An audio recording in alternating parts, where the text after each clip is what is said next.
Eisner, Exactly. you know? All right. Okay, cool. Okay. So Bretton James, in some ways, is a new and turbocharged version of Gordon Gekko. Very well put. Can you explain how, in your opinion? How he's turbocharged? How he's turbocharged, how he's similar to Gordon? Bretton James, I think, in your words, is turbocharged because of the amount of money, the level of finance, of high finance that we're dealing with. The difference between the way Gekko was back then is, yeah, it was insider trading, but from our perspective now, it's on a much smaller scale. It was on a much smaller scale than it is now.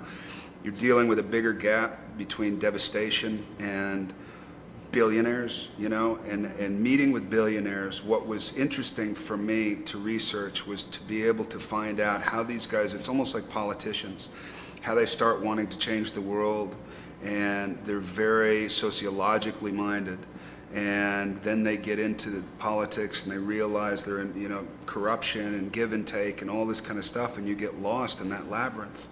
And I think that this guy is the personification of what happened in the collapse of the economy because of no regulations, where they don't, suddenly humanity becomes, is not a factor anymore. And it's all about accumulation. It's all about more and more, which he says in the film, more and more and more and more and more. There's no ceiling, there's no goal.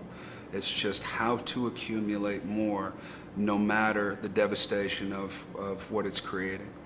And so turbocharged in the fact that, you know, I mean, look, they have it in the movie, and I didn't like it when I read it, the motorcycle race, but I think it's the perfect symbolism of what it is. It's this speed, it's this feeling of, you know, invincibility and infallibility, when in truth, when he does at the end, what happens to him and he gets fired, which I think I can say, you know, it's absolute and total devastation. There's no foundation that he resorts to. He's given up his foundation. He's sold his soul, you know, and I think that's much more powerful than what Gekko went through.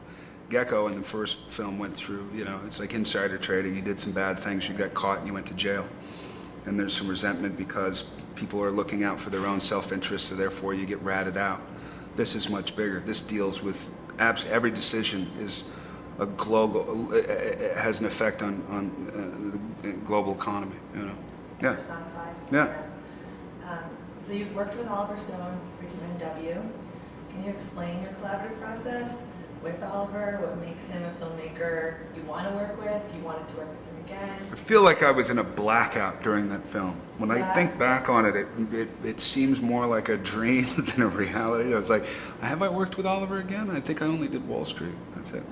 Not that I blocked it out because it was a bad experience. It was an amazing experience. And, you know, Oliver, I just trust, you know, I would do anything. You know, I mean, I think he looks out for, at least personally, selfishly, my best interest. And I think as long as you acquiesce to the reality of, you know, acting as a profession of total and complete humiliation, and you just put it all out there, and then I trust him in picking the best parts and being able to cut together the best performance and to create the best overall picture. But I love him, you know, I mean, I really do. I would work with him again and again and again because we have a shorthand that makes it very easy for me, and it makes it very gratifying at the end, you know. I like the way this turned out very much, and it's very different than how W was filmed. I like the way W turned out very much. I think that's a film that's already being more appreciated than it was when it first came out because of when it came out. But Oliver is really conscientious of, you know, the social goings on of, you know, what's happening now and what's happening to people, and I think he really looks out for people, you know. I think it's a lot less political than people think. I think it's more about, hey man, I don't want people to get hurt in the future, and if they can learn from this time, then let's learn from it. We're all in it together. Yeah, that's, you know, Yeah. he doesn't come across that way necessarily. To me he does. Right. But I know he has this reputation that he doesn't, which I don't understand.